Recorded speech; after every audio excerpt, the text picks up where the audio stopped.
नमस्कार, बहुत स्वागत है आप सबका। मैं पुनीत पाठक हूं और सुबह से आप आइब्स 24 पर कर्नाटक चुनाव के नतीजे देख रहे हैं। कर्नाटक चुनाव के नतीजों ने एक बार फिर से कांग्रेस पार्टी को खुश होने का अवसर दिया है। जो अब तक के रुझान है उसमें कांग्रेस पार्टी स्पष्ट बहुमत लेकर सबसे बड़ा अब तक नंबर लेती दिखाई पड़ रही है। इसके अलावा भारतीय जनता पार्टी के लिए बड़ा झटका है। जितने नंबर्स उनको सर्वे में दिखाए जा रहे थे उससे भी कम नंबर अभी टैली में दिख रहे हैं।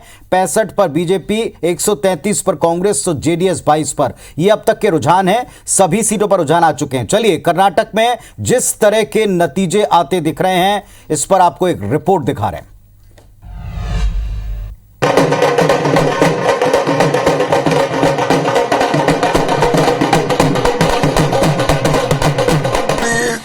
ಜನತಾ ಜನಾರ್ದನ್ ವಿಕ್ಟ್ರಿ ಜನ ತಾವಾಗೆ ಎದ್ದು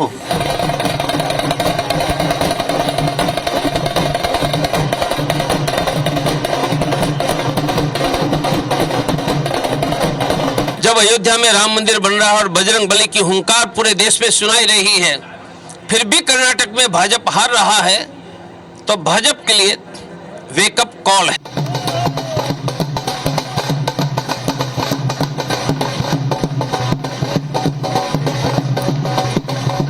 कांग्रेस मुक्त भारत की बात करते थे, अब दक्षिण भारत में भारतीय जनता पार्टी मुक्त हो चुकी है।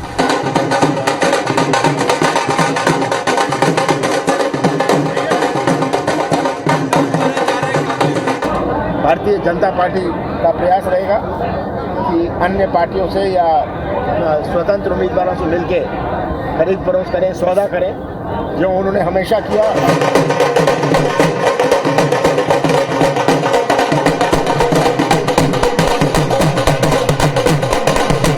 मुझे उम्मीद है कि अभी जो रुझान है वो बदलेगा और भारतीय जनता पार्टी को अच्छी खासी सीटें मिलेगी। जो उपचुनाव हो रहा है उसमें कांग्रेस कहीं पर नहीं है, तो इससे बहुत खुश होने की उनको ज़रूरत नहीं है। चलिए, तो अब इस वक्त भारतीय जनता पार्टी की जितनी भी प्रतिक्रियाएं हैं उसमें कहीं समीक्षा की बात, कहीं पूरे नतीजे आने दीजिए इस तरह का तर्क, तो कहीं उत्तर प्रदेश में जो नतीजे आ रहे हैं उसका जिक्र किया जा रहा है। लेकिन कर्नाटक में इतनी शर्मनाक स्थिति क्यों बनती दिख रही है अगर यही इसी तरह के आंकड़े रिजल्ट्स में रहते हैं, इस पर फिलहाल कोई बात नहीं की जा रही। अंदाजा पहले से हो गया था, लेकिन जिस तरह कांग्रेस पार्टी का मैनिफेस्टो जारी हुआ और उसमें बजरंग दल को लेकर जो एक टिप्पणी थी, वायदा था, इस पर जमकर घेरा भारतीय जनता पार्टी ने। एक तरह से इस मुद्दे को जमकर लपका, चौतरफा घेराबंदी की। मध्य प्रदेश में, छत्तीसगढ़ में भी हमने देखा कि भारतीय जनता पार्टी ने कांग्रेस पार्टी को इस विषय पर जमकर घेरा। पूरे देश भर में और प्रदेश में इसको लेकर प्रदर्शन हुए, लेकिन इन सब के बावजूद फिलहाल कोई चीज राहत देती भारतीय जनता पार्टी को दिखाई नहीं पड़ रही। कर्नाटक का किंग कौन, ये कल तक सवाल था, और कर्नाटक का किंग कांग्रेस पार्टी दिखाई पड़ रही।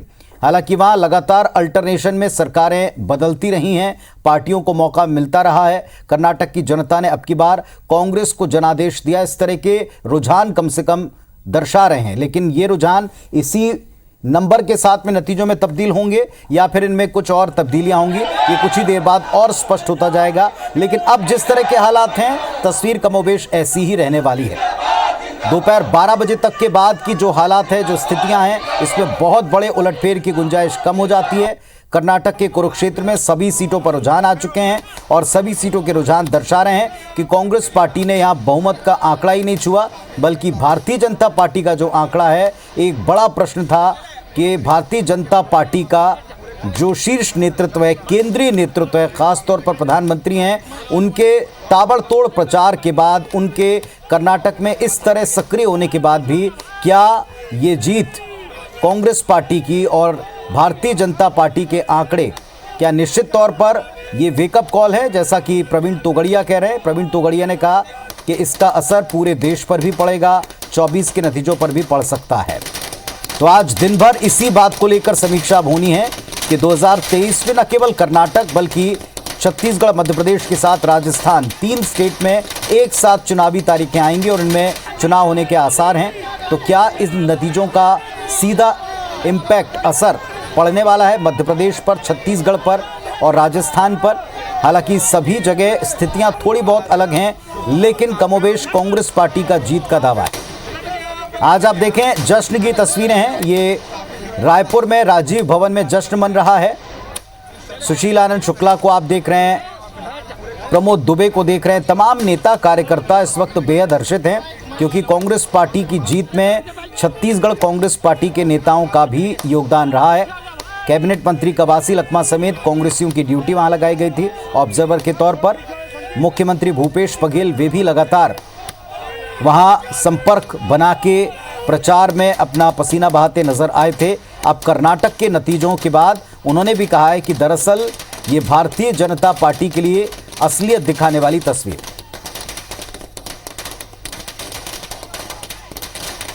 तो मिठाइयां खिलाकर के जश्न मनाने का क्रम शुरू हो चुका है। केवल छत्तीसगढ़ में नहीं, मध्य प्रदेश में और पूरे देश में कांग्रेसियों के लिए आज जश्न का दिन है।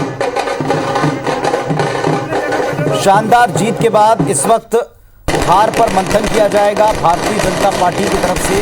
अब इसी तरह के रिएक्शंस मिल रहे हैं।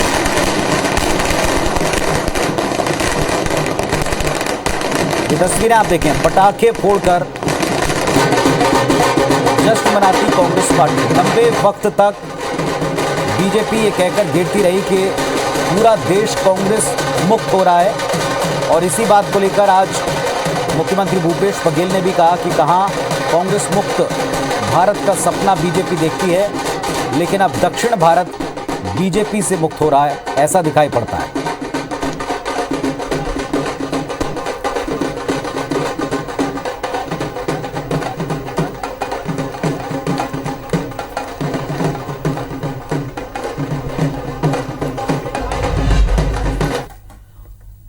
तो कर्नाटक में जो इस वक्त की सच्चाई है, क्या आने वाले वक्त में मध्य प्रदेश और छत्तीसगढ़ में इसी तरह की तस्वीर रह सकती है जैसा कांग्रेस पार्टी कह रही है, जैसा प्रवीण तोगड़िया ने कहा कि ये भारतीय जनता पार्टी के लिए वेकअप कॉल है, और इसी वर्ष क्या इन नतीजों का मध्य प्रदेश और छत्तीसगढ़ पर भी असर पड़ेगा, और हार के क्या कारण बीजेपी समझती है अगर इसी तरीके के आंकड़े फाइनल होते हैं, जिसके बहुत गुंजाइश दिख रही है। हमारे साथ इस वक्त पैनल में 3 बड़े ही वरिष्ठ सुलझे हुए साफ साफ बात करने वाले नेता दिखाई पड़ रहे हैं। अनुराग सिंहदेव साहब हैं, छत्तीसगढ़ भारतीय जनता पार्टी के एक बड़े कद्दावर नेता हैं, जुड़ चुके हैं, और स्वदेश शर्मा साहब हैं जो कि मध्य प्रदेश कांग्रेस पार्टी के प्रखर वक्ता हैं, नेता हैं, और खुलकर अपनी बात रखते हैं। और उतने ही बुद्धिजीवी पंकज चतुर्वेदी साहब हैं जो तार्किक दृष्टि से ऐतिहासिक फैक्ट्स के साथ में अपनी बात रखते हैं। आप तीनों का इस मंच के ऊपर IBS 24 पर स्वागत है। सबसे पहले पंकज जी, आपको लगता क्या है, जो इस वक्त रुझान आ रहे थे, या जो मैं कहूँ सर्वे भी आ रहे थे इसके पहले, उसने जब ये दिखाया था कि कई बार 70 से 90 के बीच हालात बन सकते हैं, अब वहां तक भी आंकड़ा जाता नहीं दिख रहा, कहां चूक हो रही? देखिए पुनीत जी, चूक या गलती का विषय नहीं है, विषय स्वीकारता और अस्वीकारता का है जी। भारतीय जनता पार्टी नेतृत्व, केंद्रीय संगठन, कर्नाटक की भारतीय जनता पार्टी की इकाई जिन बिंदुओं के आधार पर जनता के बीच थी, वो बिंदु सबके सामने थे। हमने बहुत व्यापक तौर पर उन बिंदुओं के आधार पर प्रचार प्रसार किया। जिस प्रकार के परिवर्तन की अपेक्षा थी प्रत्याशियों के स्तर पर, वो परिवर्तन किए गए, और उसके बाद यदि परिणाम सामने आए वो अपेक्षा के अनुरूप नहीं, अपेक्षा के अनुसार परिणाम नहीं है, तो ये गलत जैसी चीज़ नहीं है सर, ये राजनीति है। ये जनता ने भारतीय जनता पार्टी की चुनावी रीति रणनीति को स्वीकार नहीं किया, और मैं दक्षिण भारत के राज्यों के आधार पर एक व्यापक राजनीतिक राय बनाने के पक्ष में कभी भी नहीं रहा। जब बीजेपी जीती तब भी नहीं, और अब बीजेपी जीती नहीं जीती तब भी नहीं। कारण स्पष्ट है पुनीत जी, कर्नाटक, आंध्रा, तेलंगाना, केरला, तमिलनाडु, ये दक्षिण भारत के 5-6 बड़े राज्यों में आप देखें तो यहाँ की चुनाव की राजनीति बहुत विचित्र है। तमिलनाडु में जहाँ फिल्मी सितारों का प्रभुत्व है, केरल की बगल का राज्य, उतना प्रभाव नहीं है। आंध्रा तेलंगाना में दोनों जगह लगभग वही स्थिति है कि जो चलचित्र के सितारे हैं वो राजनीति के बड़े स्टार हैं। तमिलनाडु में, केरल में नहीं है। और यदि कर्नाटक की बात करें तो वहाँ गवर्नमेंट के आने जाने का सिलसिला था। 2013 में कांग्रेस की सरकार थी, 18 में कांग्रेस की सरकार नहीं रही। और दूसरा रोचक तथ्य ये भी है कि 2013 में कांग्रेस की सरकार बनी, पर 14 में लोकसभा चुनाव में बम्पर मेजोरिटी बीजेपी को मिली। ठीक बात है, लेकिन ये बात बिल्कुल आपकी एक बात को मैं आगे बढ़ाता हूँ। हर बार ऐसा दिखाई पड़ता है स्टेट्स में कि स्टेट्स में आपके जो मुद्दे हैं, स्टेट्स में जो आप बातें रखते हैं, जैसे हिंदुत्व को लेकर हो, बजरंग बली को लेकर, एक बड़ा ये माना जा रहा था, बाहर से जानकारों का कहना था कि कांग्रेस का मैनिफेस्टो आने के बाद में भारतीय जनता पार्टी ने जिस तरह कवर अप किया था, जिस तरह डेंट लग रहा था कांग्रेस पार्टी की मुहिम को, उसका भी फ़ायदा बीजेपी को नहीं मिल पाया। प्रवीण तोगड़िया ने भी ये कहा, पर मैं अभी उनके बयान पर बाद में आऊँगा। आपको क्या लगता है, जो मुद्दे बीजेपी ने उठाए, क्या वो मुद्दे गलत थे? जिन चेहरों पर दांव लगाया, क्या वो सही नहीं पड़ पाया, या जनता ही तय करके बैठी थी और अपना जो अल्टरनेशन का एक जो उनका ट्रेंड रहा है उसको फॉलो किया? देखिए पुनीत जी, जिन मुद्दों को के आधार पर कांग्रेस पार्टी ने चुनाव में चर्चा करी जनता के बीच में, उन मुद्दों पर कांग्रेस पार्टी 2014 से बात कर रही है। मैंने इसीलिए कहा सर कि राजनीति में सही और गलत नहीं सर, राजनीति में स्वीकार और अस्वीकार है। इसीलिए कहते हैं कि लोकतंत्र में ये अनंत अस्मिताओं का खेल है, कब किस प्रकार की संभावना बन जाए। चलिए, आपने ये बात तो कही कि स्वीकार्यता और अस्वीकार्यता का है, और अभी जो दिख रहा है टैली में, अभी जो नतीजे दिख रहे हैं, ये स्वीकार्यता कांग्रेस के प्रति है। स्वदेश शर्मा जी, कांग्रेस पार्टी के, मैं उसी जगह से शुरू करूंगा, मैनिफेस्टो के बाद में लग रहा था आपकी मुहिम को एक बड़ा झटका लग गया, इसके बाद फिर मंदिर बनाने का ऐलान भी हुआ। क्या ऐसा फैक्टर रहा जो आपको लगता है भारतीय जनता पार्टी की स्थिति और कांग्रेस की जीत हुई? पुनीत जी, भारतीय जनता पार्टी हमेशा धर्म और जाति वर्ग की राजनीति करती रही है। बांटने का काम भारतीय जनता पार्टी का रहा, जोड़ने का काम कांग्रेस का रहा। जो नफरत का माहौल देश में बनाया, उसका भारत जोड़ो यात्रा निकालकर माननीय राहुल गांधी जी ने मोहब्बत की दुकान खोलने का काम किया, और मोहब्बत की दुकान ऐसी खोली कि जैसे इन्होंने भगवान प्रभु महाबली बजरंग बली के कर्नाटक, उनका जन्म स्थान है किष्किंधा कर्नाटक में है, और वहाँ उनने बजरंग बली को बजरंग दल से जोड़ दिया। एक ऐसा संगठन जो उपद्रव के लिए जाना जाता है, उसका भगवान से जोड़ने का काम किया।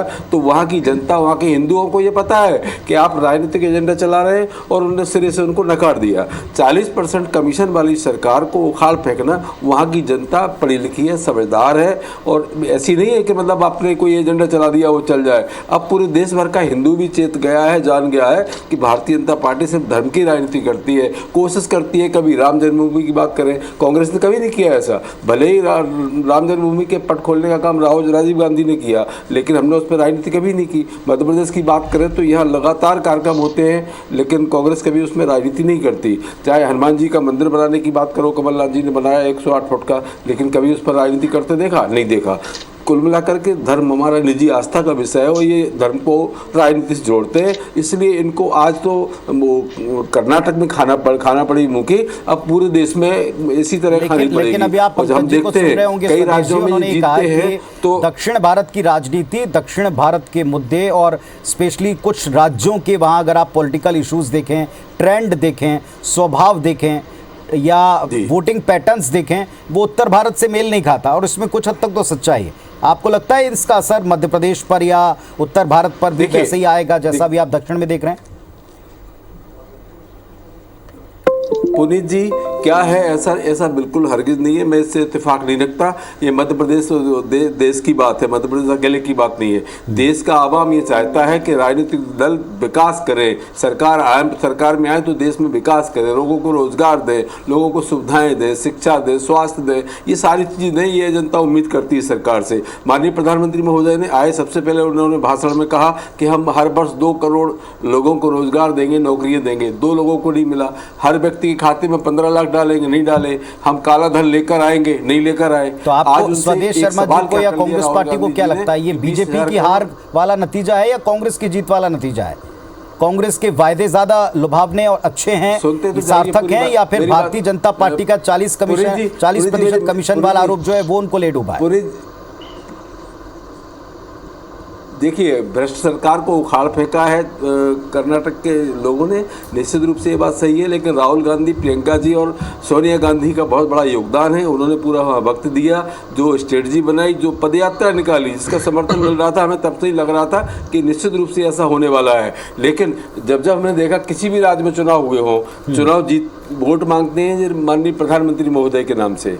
किसी भी राज्य में देख लीजिए, मोदी जी का चेहरा सामने होता है, कभी स्थानीय प्रत्याशी का किसी का चेहरा नहीं होता है, स्थानीय नेता का हमेशा मोदी जी का होता है। तो अब हार जाए तब भी मोदी जी को, ठीक है, ये सवाल मैं पूछता हूं। मोदी जी को हमारे साथ में अनुराग सिंहदेव साहब हैं। अनुराग सिंहदेव जी, जो तैयारी भारतीय जनता पार्टी कमोबेश छत्तीसगढ़ के लिए भी कर रही है, ये बार बार कांग्रेस पार्टी कह रही कि ये मोदी जी का मैजिक उतरने जैसी स्थिति है। पूरा अंतिम वक्त उन्होंने प्रचार में अपना वक्त दिया, पसीना बहाया, बड़ी घोषणाएं की, किसी बात का कोई असर नहीं हुआ। दूसरी तरफ ये भी कहा जा रहा है कि राहुल जी ने जो यात्रा की पूरे देश भर में, ये उसका भी मैजिक है।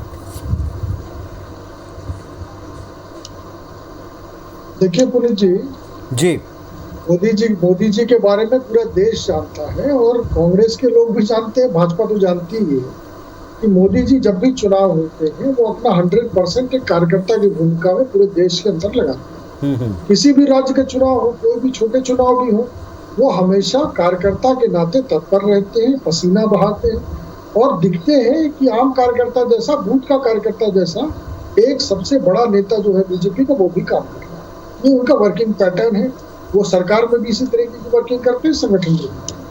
तो इसलिए ये कहना कि कर्नाटक में ही पसीना बहाया, ये इनकी खुशफहमी हो सकती है। हाँ, एक बात मैं जरूर कहूंगा कि राहुल गांधी जी को अभी क्रेडिट दे रहे हैं, इससे पहले हार का जो श्रेय है वो राज्य सरकारों को, राज्य के संगठन को ये दिया करते हैं। ये इनके आइडियोलॉजी, इनका जो मूव है। नहीं, राहुल गांधी जी ने हार के बाद इस्तीफा दिया था अध्यक्ष पद से, आपको याद होना चाहिए। तो ठीकरा ये अपने राज्य के संगठन पर फोड़ते हैं। जब हम हारे थे 2019 में तो राहुल गांधी ने अध्यक्ष पद से इस्तीफा दिया था और जिम्मेदारी अपने ऊपर ली थी। आप याद करिए प्रवक्ता जी, कर्नाटक के कार्यकर्ताओं को छोड़ दिया। अब ये राहुल गांधी और प्रियंका गांधी की बात कर रहे हैं, सोनिया गांधी, ये इनका तरीका। सिंहदेव साहब वो ये कह रहे हैं कि राहुल गांधी ने हार की जिम्मेदारी लेकर इस्तीफा दिया था और ये भी बार बार, यहाँ आप छत्तीसगढ़ से हैं, आप छत्तीसगढ़ में देखें कांग्रेस पार्टी बार बार यही स्टैब्लिश कर रही है कि आप मोदी और शाह के मैजिक के भरोसे हैं, तो उस पर ना रहें, वो मैजिक नहीं चलेगा, आप देख लें नतीजे। मोदी और शाह की जब मैजिक का समय आएगा तो मैजिक तो कांग्रेस पार्टी देखेगी, पूरा देश में देखेगा। 24 में जब चुनाव होंगे केंद्र के, तो उस समय इनको पता चलेगा कि कौन सा मैजिक है। देखिए, निश्चित रूप से दक्षिण के राज्यों में बीजेपी का प्रभाव स्थायी नहीं है, एक नया प्रभाव। और निश्चित रूप से हम नॉर्थ ईस्ट हो या फिर दक्षिण के राज्य हैं, वहां हमने सने प्रभाव बढ़ाया। ये बात सच है कि कई बार पोलराइजेशन ऑफ वोट, कई बार इनके पक्ष में जो माइनॉरिटी वोट का ध्रुवीकरण होना है वो ज्यादा हो जाता है। नहीं, पर ध्रुवीकरण के प्रयास के आरोप तो आप पर भी खूब लगे हैं। जी स्वदेश जी, कुछ कहना चाह रहे हैं? जी, मैं ये कहना चाह रहा हूँ कि माननीय प्रधानमंत्री नरेंद्र मोदी जी के समय में 4 से 6 साल के बीच में जो चुनाव हुए, जिन राज्यों में चुनाव हुए, उनमें लगातार हार दिखी है। इन पर बात होनी चाहिए। मैं समझता हूँ आप विद्वान पत्रकार हैं, मुझसे बेहतर समझते हैं पुनीत जी। पंजाब हारे, ये दिल्ली हारे, मध्य प्रदेश हारे, राजस्थान हारे, छत्तीसगढ़ हारे, बिहार हारे, झारखंड हारे, तमिलनाडु हारे, तेलंगाना हारे, हिमाचल हारे, महाराष्ट्र हारे, पश्चिम बंगाल हारे, आंध्र प्रदेश हारे, केरल हारे, उड़ीसा हारे, मेघालय हारे, नागालैंड हारे, मिजोरम हारे, सिक्किम हारे और आज कर्नाटक हारे। ये हारने वाले राज्यों की संख्या हो गई। पंकज जी इसका जवाब देंगे। हम कांग्रेस मुक्त भारत चाहिए। और एक बात और की थी स्वदेश जी ने, उन्होंने कहा था कि राहुल गांधी जी ने इस्तीफा दे दिया था जिम्मेदारी लेते हुए, एक तरह से जिम्मेदारी डालना चाह रहे हैं मोदी जी के ऊपर। ये जिन राज्यों में हार गिना रहे हैं वहां कौन जीता? पंजाब में, कर्नाटक में, हिमाचल में, इसके अलावा कांग्रेस कहाँ है? कहाँ है कांग्रेस? कांग्रेस जीती वहां पर क्या?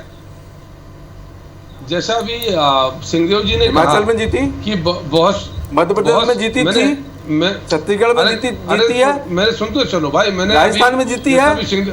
अरे सुन तो भाई, कोई तो गिना रहा हूँ जो आपके नकार रहे, उसी को मैं बता रहा हूँ, आपको याद दिला रहा हूँ। जहाँ जीती वो गिना दी मैंने ऑलरेडी। मेरा सिर्फ इतना सा आग्रह है, जैसा सिंहदेव साहब ने कहा कि बहुत सारे राज्यों में, विशेषकर लेकिन आप तो नहीं जीते ना, 21 राज्यों में हारे। अरे सुन तो लो, राज्य हैं, उत्तर सुन लो।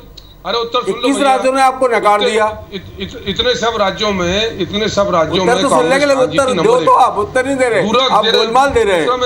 दूसरा 21 राज्यों में हारे ना, कि जिस महंगाई की जिस बेरोजगारी की बात करते, छत्तीसगढ़ में पेट्रोल डीजल का क्या रेट है, राजस्थान में पेट्रोल डीजल का क्या रेट है, हिमाचल प्रदेश में पेट्रोल डीजल का क्या रेट है, पंजाब में पेट्रोल डीजल का क्या रेट है जब इनकी सरकार थी।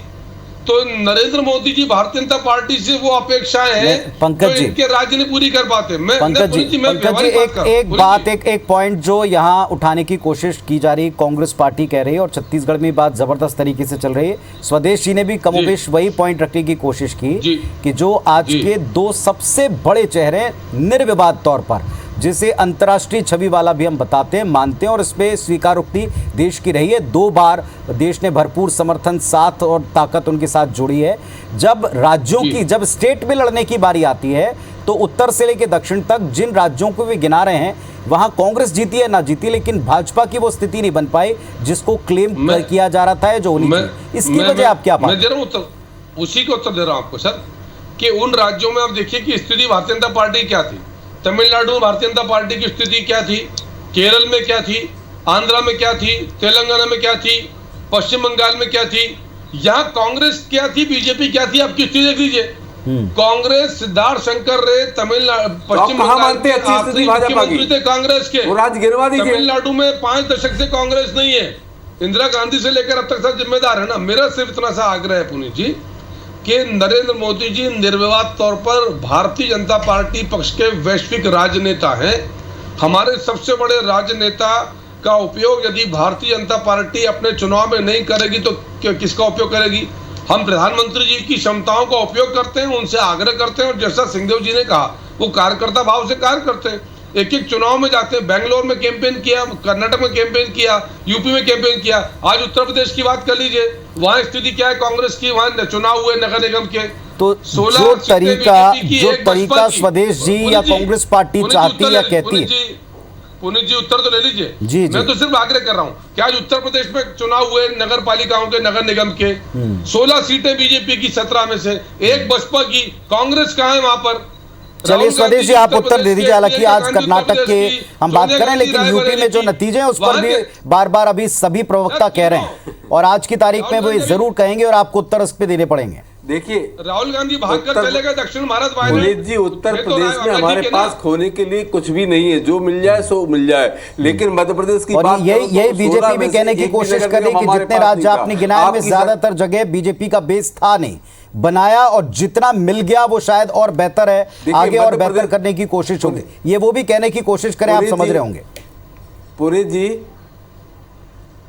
जी 2018 की बात करें तो छत्तीसगढ़ इनका था, मध्य प्रदेश इनका था इसके पहले, और राजस्थान इनका था, और महाराष्ट्र इनका था। उसके बाद देखा आपने माननीय प्रधानमंत्री महोदय चिल्लाते रहे कि कांग्रेस मुक्त भारत चाहिए, एकदम ये 4 सरकारें ये खो बैठे थे। आज भी हमने देखा कर्नाटक में इनकी भ्रष्ट सरकार थी, इस सरकार को इन्होंने ऐसे खोया। इन्होंने बहुत कोशिश की, भगवान श्री बजरंगबली पर कनेक्ट करने की कोशिश की, उपद्रव फैलाने की कोशिश की, हमारी कांग्रेस के दफ्तर तोड़े मध्य प्रदेश में, जबलपुर में, आपने भी देखा, सबने देखा। कुल मिला के इन्हें पूरी कोशिश की, लेकिन जब देश का हिंदू जाग चुका है, वो जान चुका है कि 300 वर्ष अंग्रेजों ने राज किया, तब हिंदुत्व कभी खतरे में नहीं आया। ये भाजपा का जो कथित नारा है हिंदुत्व खतरे में, इस बात को हिंदू समझ गया है। पर रक्षा यात्रा तो आप निकाल रहे हैं, व्यक्ति हो स्वदेशी धर्म रक्षा यात्रा तो आप निकाल रहे हैं, मैं उस तरफ जाना नहीं चाह रहा हूं, पर रक्षा यात्रा आप निकाल रहे हैं। तो कर्नाटक के फैक्ट का मध्य प्रदेश छत्तीसगढ़ में क्या इंपैक्ट पड़ेगा, इसको लेकर भी अब चर्चाएं शुरू हो चुकी हैं। अनुराग सिंहदेव साहब, मैं शुरुआत आपसे करता हूं। आपको लगता है छत्तीसगढ़ में भी भारतीय जनता पार्टी लगातार वो मुद्दे उठा रही है जो बहुसंख्यक, सनातन, हिंदुत्व इन सब से जुड़ते हैं, धर्मांतरण का मसला हो या बाकी सारे मसले हों, कुछ इसी अंदाज में पूरा का पूरा कैंपेन कर्नाटक का भी दिखाई पड़ा। क्या अब यहां रणनीति आप बदलेंगे या उसी पैटर्न पर चलेंगे? नहीं पुनीत जी, देखिए बुनियादी मुद्दे जो हैं वो तो बुनियादी मुद्दे रहेंगे, कोई भी राज्य में वहां के जो बुनियादी मुद्दे हैं उस पर चुनाव होते हैं। यदि कर्नाटक में धर्मांतरण एक बड़ा मुद्दा था और बजरंग दल उसके खिलाफ लड़ाई लड़ता था, तो वो स्वाभाविक लड़ाई थी वहां पर। ये जरूर है कि कर्नाटक में जब कांग्रेस ने अपना मैनिफेस्टो जारी किया तो उन्होंने 4% आरक्षण देने की वकालत की कि हम अल्पसंख्यक को 4% रिजर्वेशन देंगे, और उसके बाद उन्होंने पीएफआई के से कंपेयर करते हुए बजरंग दल पर प्रतिबंध लगाने का काम किया। छत्तीसगढ़ में भी यदि बुनियादी मुद्दा धर्मांतरण है तो वो उठाया जाएगा। तो अभी आप देखें कर्नाटक का जो नतीजा, जनता यही तो शायद संकेत नहीं देना चाह रही कि उनके लिए ये बुनियादी मुद्दा नहीं है, उनके लिए शायद वो 40% करप्शन बड़ा मुद्दा होगा। इसी तरीके से यहां भी कांग्रेस पार्टी का कहना था कि जिस मुद्दे को लेकर के आप चल रहे हैं वो जनता के रियलिस्टिक मुद्दे हैं ही नहीं।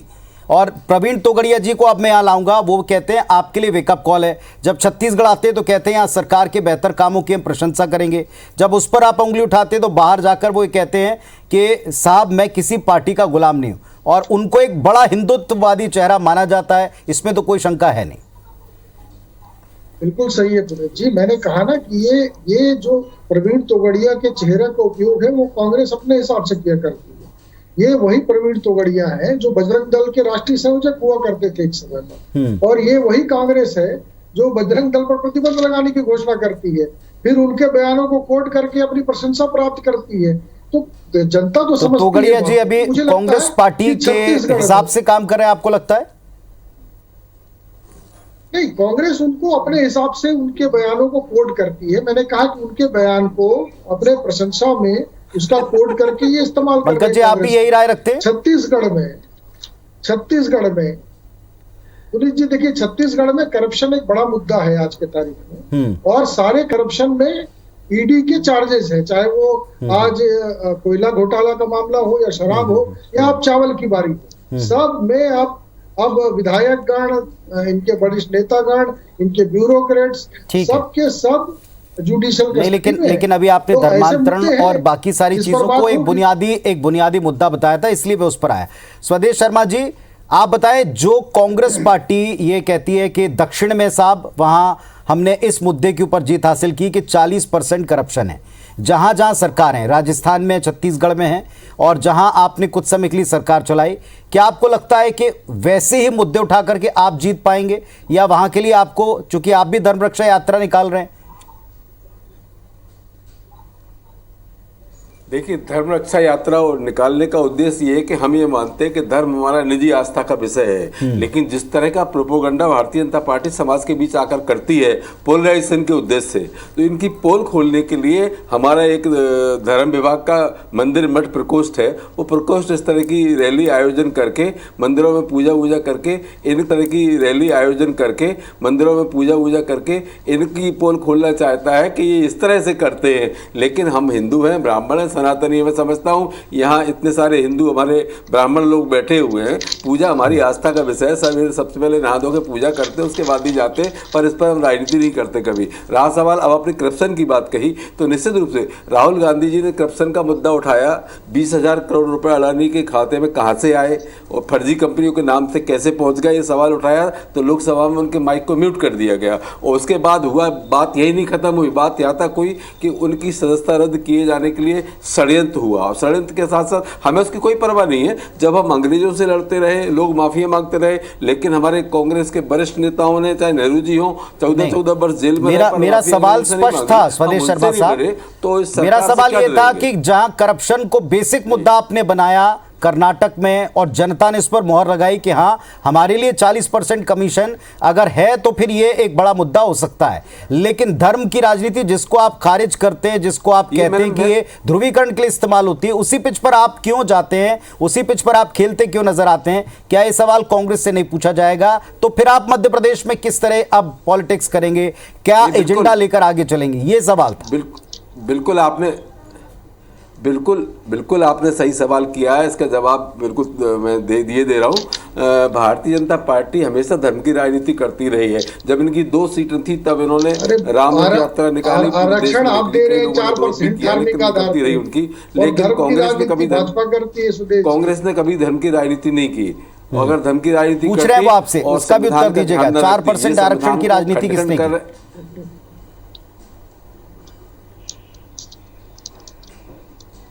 स्वदेश जी, सॉरी सर जी, अनुराग सिंह देव साहब पूछ रहे हैं आरक्षण की राजनीति 4% वाली, अल्पसंख्यक वाली किसने की?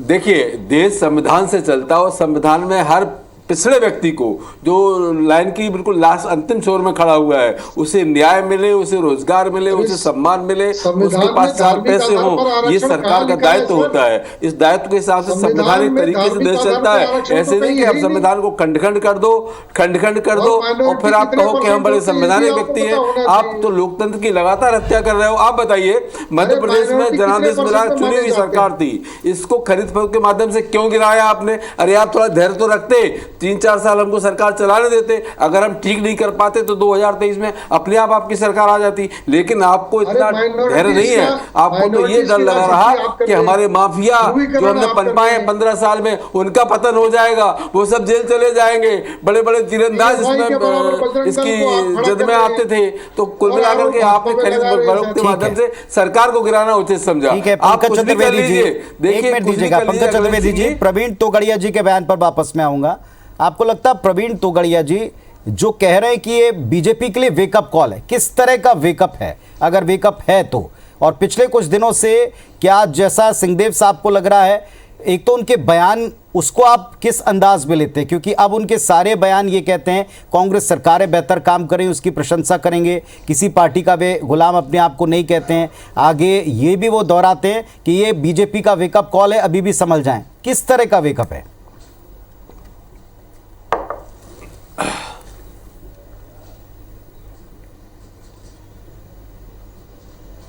पंकज जी, हम आपको सुन नहीं पा रहे हैं। मेरी आवाज आ रही जी? अब आ रही आपकी आवाज, कहें। मैं ये आग्रह कर रहा था कि हमारे यहाँ फ्रीडम ऑफ स्पीच है, अभिव्यक्तियों की स्वतंत्रता है। आदरणीय तोगड़िया जी भी उस अभिव्यक्ति की स्वतंत्रता के उपयोग करने के पात्र हैं, उनको भी अधिकार है, भारत के नागरिक हैं। और उनको जो सुझाव लगा उन्होंने सुझाव दिया। और जहाँ तक वेकअप कॉल जैसा विषय, तो भारतीय जनता पार्टी तो सदैव सुप्त अवस्था में है ही नहीं, जागृत अवस्था में, सदा जागृत अवस्था में है। और आप जब जागृत अवस्था में होते हैं तभी आप चरेवेती की भांति निरंतर चलते रहते हैं। और आप जब निरंतर चलते हैं तो फिर कहीं ना कहीं आप गिरते भी हैं, संभलते भी, लड़खड़ाते भी हैं। तो ये चुनावी राजनीति में पराजय कोई विशेष ऐसी चीज नहीं है। और इसीलिए मैंने आपसे कहा कि 2013 मध्य प्रदेश में असर पड़ेगा चतुर्वेदी जी, इस परिणाम का असर पड़ेगा, क्योंकि मध्य प्रदेश में भी भारतीय जनता पार्टी की स्थिति को कांग्रेस भी, विपक्ष भी कहता है कि अब की बार इससे और अच्छे नतीजे कांग्रेस के वहां आने वाले हैं। पुनीत जी, मैं ऐसा मानता हूं कि हर चुनाव अपने प्रकार का एक अलग चुनाव होता है। हर राज्य का चुनाव अपने प्रकार का अलग चुनाव होता है। तो इसलिए किसी सुदूर, हमसे बहुत दूर है कर्नाटक मध्य प्रदेश से, तो दक्षिण भारत के एक राज्य के चुनाव के आधार पर मध्य प्रदेश की चुनावी राजनीति की गणना करना, अनुमान लगाना जो है, मैं राजनीतिक स्वदेश शर्मा साहब मानता। हमारे असर पड़ने वाला, नहीं पड़ने वाला, पड़ेगा तो क्यों पड़ेगा? पड़ेगा तो इसलिए पड़ेगा कि मध्य प्रदेश में 18-19 साल से इनकी सरकार है। हम देखते हैं हमारी बहनें यहाँ सुरक्षित नहीं है। मैं समझता हूँ एनसीआरबी के आंकड़े अगर देख लिए जाए तो महिला उत्पीड़न में देश पहले नंबर, प्रदेश पहले नंबर पर है। हम बात करते हैं गरीबी की, कुपोषण की बात करते हैं, उसमें भी पहले नंबर पर है। अपराध की बात करें तो एक ही दिन में, एक ही पल में पुलिस जाती नहीं है और सामने गोलियां चला के 6 लोगों को चौपट है। भ्रष्टाचार इतना चरम पर है, पुनीत जी पूछे ना, भ्रष्टाचार इतना चरम पर है, इतना चरम पर है कि 30,000 रुपए की सैलरी वाली समझिए, जिसके 300 करोड़ का सामान मिलता है, 30 लाख की टीवी मिलती है। मैं समझता हूँ बिना किसी राजनीतिक संरक्षण के कोई भी व्यक्ति, कोई भी कर्मचारी, कोई भी अधिकारी इतनी धन संपदा नहीं कमा सकता। इसीलिए कमलनाथ जी की सरकार को गिराया गया, क्योंकि इनका माफिया, इनका भ्रष्टाचार का पैसा, ऐसे भ्रष्टाचारियों को जेल में डालने का काम माननीय कमलनाथ जी ने शुरू कर दिया था। और उसी चक्कर में इन्होंने माफिया के पैसे से सरकार को गिराया और विधायकों को खरीदने का काम किया। लेकिन मध्य प्रदेश का स्वाद बिल्कुल अलग है। मध्य प्रदेश में विजन चाहिए, विजन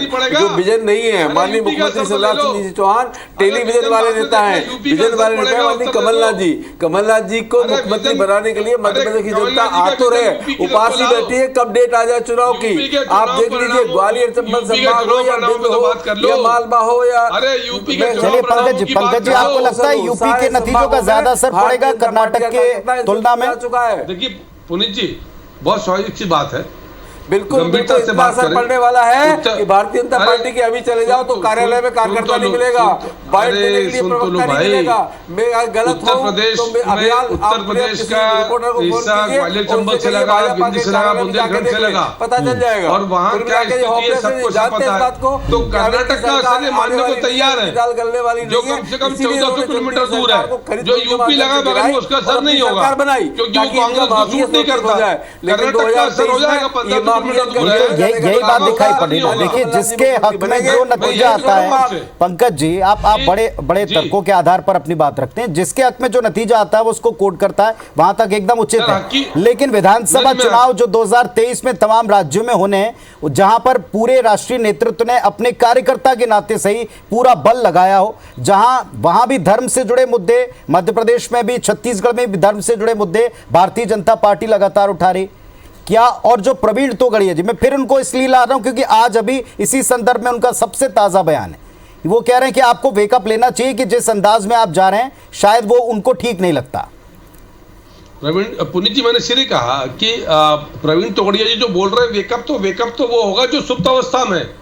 भाजपा एक जागृत और जीवंत संगठन है और ये भी कह रहे हैं कि एक और कुछ आपको देखिए, कुछ और रिएक्शंस हैं जो सोशल मीडिया से भी हमको मिल रहे हैं। वो कह रहे हैं राहुल गांधी का पूरा प्रकरण ले लें, उनकी यात्रा ले लें, जिससे बीजेपी ने खारिज करने की पूरी कोशिश की, लेकिन दक्षिण में और स्पेशली कर्नाटक के नतीजों ने बता दिया कि ये वैसा नहीं है जैसा बीजेपी प्रदर्शित करना चाहती है। जनता अब समझ रही। मैं सर वही तो आग्रह कर रहा हूं आपसे कि राहुल गांधी जी यदि इतने बड़े राजनेता हैं तो उनका प्रभाव कर्नाटक में पड़ गया, उत्तर प्रदेश में क्यों नहीं पड़ा? अरे कहीं थोड़ा लेश मात्र तो पड़ता। चलिए, वहां प्रभाव नहीं पड़ा। स्वदेश जी हैं उसके लिए समर्थ हैं, मैं पार्टी की तरफ से तो कुछ नहीं कह सकता। स्वदेश जी उत्तर दे दें। देखिए, हिमाचल प्रदेश में हमारी सरकार बनी, कर्नाटक में चुनाव आए, हमारी सरकार बनी। अब चुनाव आने दीजिए, आप नतीजा आपके सामने होगा। मध्य प्रदेश, राजस्थान, महाराष्ट्र, चारों राज्यों में चुनाव होने वाले हैं। इन चारों राज्यों में सुपड़ा साफ होगा। माननीय प्रधानमंत्री महोदय को ये कर्नाटक की जिम्मेदारी लेना चाहिए और राहुल गांधी के तर्ज पर अगर राजनीति है, स्वच्छता की राजनीति करते हैं, राहुल गांधी जी हिमाचल कैंपेन करने भी नहीं गए थे, तो माननीय प्रधानमंत्री महोदय को इस्तीफा दे देना चाहिए। राहुल गांधी जी हिमाचल कैंपेन करने नहीं गए थे, मालूम होगा ना आपको। राहुल गांधी को नहीं बुलाया था हिमाचल की कांग्रेस के लोगों ने। इतना राहुल गांधी जी को जो या इस डिबेट में भी याद किया जा रहा है, वो भी इस वक्त कुछ यहाँ प्रतिक्रियाएं देने वाले हैं। कुछ तस्वीरें हमको मिल रही हैं, दर्शकों को भी तस्वीरें दिखा रहे हैं। आज कांग्रेस पार्टी के लिए जो बड़ा महत्वपूर्ण और जश्न मनाने का दिन है। जयराम रमेश समेत तमाम दिग्गज नेता इस वक्त एक प्रेस कॉन्फ्रेंस कर रहे हैं। जैसे ही वो बोलना शुरू करेंगे, हम आप लोगों को भी सुनवाएंगे, दर्शकों को भी सुनवाएंगे। सुनना जरूरी है कि आज वे क्या कहते हैं। सुनवा रहे हैं आपको। मेहनत सिद्धरामैया जी सुनिएगा, आप सभी की बात करते हैं। नमस्कार।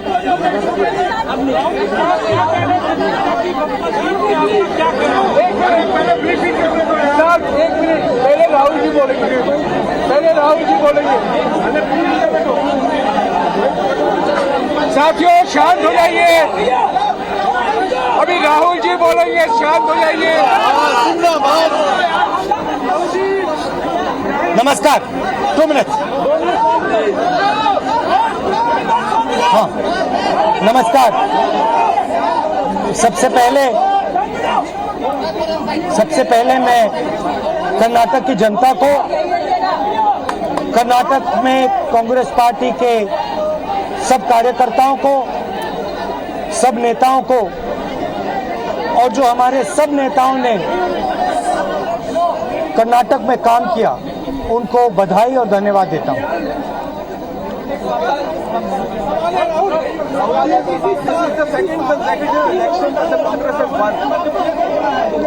देखिए कर्नाटक के चुनाव में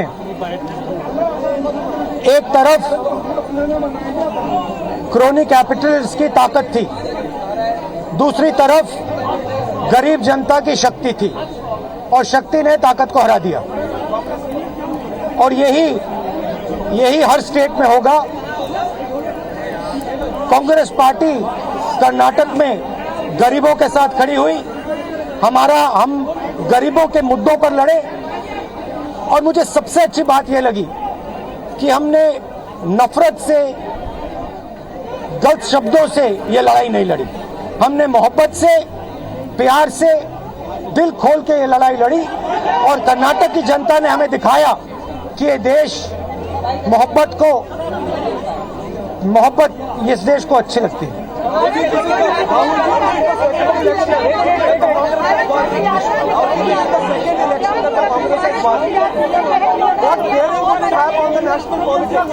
कर्नाटक में नफरत की बाजार बंद हुई है, मोहब्बत की दुकानें खुली हैं। ये सबकी जीत है। सबसे पहले ये कर्नाटक की जनता की जीत है। हमने चुनाव में कर्नाटक की जनता से, गरीब जनता से 5 वायदे किए थे। मैंने अपने भाषण में कहा, खारगे जी ने भाषण में कहा, सब नेताओं ने भाषण में कहा था कि हमारे 5 वायदे हैं। हम इन वायदों को पहले दिन पहली कैबिनेट मीटिंग में पूरा करेंगे। मैं फिर से कर्नाटक की जनता को दिल से बधाई देना चाहता हूं, धन्यवाद देना चाहता हूं। नमस्कार, जय हिंद। Thank you. तो राहुल गांधी को आप सुन रहे थे, उन्होंने कहा कि क्रोनी कैपिटलिज्म मतलब घोर पूंजीवाद वर्सेस आम जनता की ताकत के बीच में चुनाव हुआ और आम जनता ने मोहब्बत की दुकानों को कामयाब बनाया, नफरत के ऊपर जीत हुई। एक तरह से कांग्रेस पार्टी को आम जनता का समर्थन है, ये नतीजों में भी दिख रहा है, ये रुझानों में भी दिख रहा है। और बड़ी बात यह कि इस विषय के ऊपर लगातार बहस कांग्रेस पार्टी छेड़ना चाहती है कि जो माहौल बीजेपी बना रही है दरअसल वो नफरत वाला माहौल है। चलिए, हमारे साथ में पैनल जुड़ा हुआ है, उनके साथ में इस विषय को हम आगे ले जाते हैं। चतुर्वेदी जी, क्या कहेंगे? आपने सुना होगा घोर पूंजीवाद वर्सेस आम जनता की ताकत। आम जनता की ताकत जो जीती वो कांग्रेस के साथ है और मोहब्बत की दुकान वर्सेस नफरत, दोनों पर अपनी बात रखें। देखिए, जो धर्म के आधार पर 4% आरक्षण की बात करें, वो स्नेह और प्रेम का संदेश कैसे दे रहे हो? तो बांटने की बात कर रहे हैं। जो बजरंग दल जैसे प्रखर राष्ट्रवादी संगठन की तुलना पीएफआई जैसे स्थापित आतंकवादी संगठन से करें, वो प्रेम का संदेश दे रहे हैं आतंकवादी संगठन से बजरंग दल की तुलना करके। और यदि पूंजीवाद था तो डीके शिव कुमार देश के सबसे धनाढ्य और अमीर विधायक हैं। तो पूंजीवाद यदि है तो शायद डीके शिव कुमार जी के लिए राहुल गांधी का इशारा होगा, क्योंकि देश के सबसे रईस विधायकों में से डीके शिव कुमार जी का नाम शामिल है। तो शायद वो डीके शिव कुमार जी के पूंजीवाद की बात की तरफ संकेत कर रहे होंगे कि डीके शिव कुमार जी का पूंजीवाद है, क्योंकि वो तो बहुत बड़े पूंजीपति हैं। कमलनाथ जी मध्य प्रदेश में बात करें तो देश के 2 नंबर के उद्योगपति कमलनाथ जी हैं। विवेक तनखा जी ने कहा भी था कमलनाथ जी पास हवाई जहाज है, हेलीकॉप्टर है, पैसा है, वो बढ़िया कैंडिडेट हो सकते हैं। तो 2 बड़े पूंजीपति डीके शिव कुमार और श्रीमान कमलनाथ कांग्रेस पार्टी, स्वदेशी उत्तर दीजिए। राहुल गांधी शायद उनकी बात कर रहे होंगे, डीके शिव कुमार जी की और कमलनाथ जी की, कि ये पूंजीपतियों से खतरा है, इनकी बात कर रहे हैं शायद राहुल गांधी जी। स्वदेश शर्मा जी, अगर आप मुझे सुन पा रहे हैं, उत्तर देना चाहेंगे जो कुछ कहा है चतुर्वेदी जी ने? जी बिल्कुल, मैं आपको सुन पा रहा हूं और मैं उत्तर दे रहा हूं। जिस तरह से भारतीय जनता पार्टी में अडानी और अंबानी जैसे लोगों का पैसा लगा है, जिस तरह से अडानी अंबानी को काम देने का काम, चाहे वो प्लेटफॉर्म हो, रेलवे हो, चाहे वो कुछ भी हो, सब अडानी को दिया जाना। मैं समझता हूँ यहाँ तक कि हथियारों का ठेका भी, बहुत कुछ हथियार सप्लाई होना है, वो अडानी को दिया जाना, ये दर्शाता है कि आप पूंजीपति हो। अरे हमारे यहाँ कोई अगर व्यक्ति व्यापारी व्यापार से पैसा बढ़ाता है तो कोई ऐसा नहीं है। जैसे आपकी पार्टी में मध्य प्रदेश में सिंधिया जी है, पैसे वाले हैं, तो क्या उन्होंने जन्म लिया सिंधिया परिवार में। अगर वो आम आदमी के, पंकज चतुर्वेदी जी के यहाँ, मेरे यहाँ जन्म लिया तो आम आदमी होते, तो कुल मिलाकर अगर जन्म किसी ने बड़े आदमी के यहाँ लिया, पूंजीपति के यहाँ लिया, तो उसका दोष नहीं है। उस पूंजी को आगे बढ़ाए जाने का अगर वो काम। चलिए, हमारे साथ में इस वक्त कांग्रेस पार्टी के चंद्रशेखर शुक्ला जी भी छत्तीसगढ़ से जुड़े हैं। स्वदेश जी, आपको भी रोकना चाहूंगा। शुक्ला जी, अगर आप मुझे सुन पा रहे हैं, बधाई आपको। जो रुझान और नतीजे दिखाई पड़ रहे हैं कांग्रेस पार्टी के पक्ष में है। जीत किस वजह से आप देखते हैं कांग्रेस पार्टी की वहां, और बीजेपी की स्थिति पर क्या कहना चाहेंगे? सबसे पहले आईबीसी के इस चैनल के माध्यम से मैं कर्नाटक की जनता को प्रणाम करता, जो उन्होंने हमें इतना स्नेह दिया, विश्वास दिया, प्यार दिया और हमारी बातों में भरोसा किया। निश्चित तौर पर कांग्रेस का जो समर्पण था, सेवा थी, राहुल जी की जो भारत जोड़ो यात्रा, पद यात्रा थी, डीके शिव कुमार जी का लगातार सतत संघर्ष और सिद्धारमैया जी की मेहनत, निष्ठा और लगन, ये सब जो चीजें सेवा की जो थी, निश्चित तौर पर इसका परिणाम है। और भारतीय जनता पार्टी की अतताई सरकार ने लोगों को हमेशा डिस्ट्रैक्ट किया, और 40% कमीशन लेकर सिर्फ लूटपाट किया। इसका परिणाम था कि कर्नाटक जनता ने आज उन्हें नकार दिया है। पहले इसी तरह छत्तीसगढ़ में नकारा था और एक तरफा मेजोरिटी दी थी। आज फिर वह घटना कर्नाटक में दोहराई गई है। ये हार व्यक्तिगत तौर पर माननीय मोदी जी की हार है, क्योंकि वही सबसे बड़े चेहरे थे, सबसे बड़े प्रचारक थे। और ये जीत राहुल जी की उस पद यात्रा की है जो उन्होंने पद यात्रा करके जीता था, ना कि मोदी जी की हवाई जहाज की तरफ हम पे यात्रा की थी। अनुराग जी उत्तर दें, जो बातें अभी की हैं शुक्ला जी ने, उन्होंने कहा है कि दरअसल एक पदयात्रा और एक हवाई यात्रा, एक तरफ जमीन से जुड़ा काम, और अभी आप सुन रहे होंगे राहुल गांधी जी को, उन्होंने भी कहा कि एक तरफ मोहब्बत की दुकान है, दूसरी तरफ नफरत फैलाने के प्रयास। देखिए पुनीत जी, अभी मुझे लगता है कि कर्नाटक के चुनाव के परिणाम पूरी तरीके से सामने भी नहीं आए हैं और राहुल गांधी जी मीडिया के सामने आकर प्रोजेक्ट हो गए। यदि कांग्रेस पार्टी हार जाती तो राहुल गांधी विदेश चले जाते, जैसा परंपरा रही है। इससे पहले जितनी भी हार हुई है, कांग्रेस पार्टी का पूरा नेतृत्व छोड़कर आप थोड़ा सा वो तत्काल हवाई टिकट कटा के साथ बात करिए, विदेश रवाना हो जाए। राहुल गांधी वो राहुल गांधी है, 2019 में चुनाव हारने के बाद अध्यक्ष पद से इस्तीफा दिया था, वो राहुल गांधी है। वो राहुल गांधी है, वो परिवार है कि पूरा देश चाह रहा था कि प्रधानमंत्री बने, लेकिन वो प्रधानमंत्री शुक्ला जी कुछ कहना चाह रहे हैं, ये वो परिवार है स्वदेशी आपको बोलना चाहूंगा, शुक्ला जी कुछ कहना चाह रहे हैं, पीछे नहीं हटे। ये पुनीत जी देखिए, जब भी चुनाव हुए तो भी परिणाम हुआ, आगे बड़ा कार्य किया है, बल्कि उसका मंथन करके अपने ऊपर भी लिया है। जब हमने सारे परिणाम, चाहे वो जीत चार हो, अपने ऊपर लिया है, और जीत का श्रेय उनके ऊपर क्यों नहीं? जबकि मेहनत से जीते हैं तो निश्चित तौर पर जीत का श्रेय। सिंहदेव साहब, जब जीतते हैं तो दिल्ली के दफ्तर में जो जश्न मनता है पूरे देश को दिखाते हैं, लेकिन आज जब हार हुई है तो फिर आप उन्हें क्यों बचाते हैं? मोदी ने नड्डा जी को धकेल दिया था फोटो फ्रेम से, जीत का श्रेय लेने के चक्कर में नड्डा जी को फ्रेम से धकेल दिया था। हमने तो वो दिन भी देखा है। अरे हार गए तो नड्डा जी आ गए। हम लोग अटल जी के पार्टी के कार्यकर्ता हैं, हार तो आप लोग कब तक बोलते लोटे में घुमाए अटल जी को? तो रास्ते पे यदि मिला वो भी सही, वो भी सही, उस भावना के साथ हमारा मिशन देशभक्ति है, हमारा मिशन राष्ट्रवाद है, हम जनता के सेवा के लिए काम करते हैं। लोकसभा का टिकट नहीं दिया तो आप हमारे मिशन एक एक करके आप ही की पार्टी से बोल रहे हैं, शुक्ला जी बोल रहे हैं। नहीं घुमा दिया था आपने। अटल जी के विचारधारा में हम सब निरंतर चलने वाले लोग हैं। और दूसरी बात ये है कि यदि शुक्ला जी यदि कर्नाटक की बात कर रहे हैं तो जरा नगरीय निकाय उत्तर प्रदेश की बात भी करिए। आपकी पार्टी की क्या हालत है वहां पर? कौन से नंबर पे, तीसरे, चौथे, पांचवें, छठवें, कौन से नंबर पर बताइए? बाई इलेक्शन जो पूरे देश के अंदर हो रहे हैं, पंजाब में आपकी क्या हालत है बताइए? पूरे देश के बाई इलेक्शन के बारे में बताइए। अरे पूरी बताइए। अब एक राज्य के चुनाव के आधार पर आप प्रधानमंत्री बनने लगे। अब खड़गे जी को बेचारे को किनारे कर दिया है। अब खड़गे जी के नेतृत्व में जीत हुई है तो राहुल गांधी जी को आपने किनारे फेंक दिया। राहुल गांधी जी को आप सामने चलिए सिंहदेव साहब, कर दिए। सिंहदेव साहब, अनुराग सिंहदेव साहब, छत्तीसगढ़ में आप इस जीत के बाद में भारतीय जनता पार्टी के लिए चुनौतियां बढ़ती पाते हैं या वैसी स्थितियां पाते हैं, और जीत की क्या संभावना देखते हैं? देखिए, निश्चित रूप से मैं मानता हूं कोई हर परिणाम निश्चित रूप से हर दल को विचार करने के लिए बाध्य करता है, और निश्चित रूप से यदि जनादेश आए तो इस पर भारतीय जनता पार्टी विचार करेगी। लेकिन देखिए, छत्तीसगढ़ की परिस्थितियां बिल्कुल भिन्न है।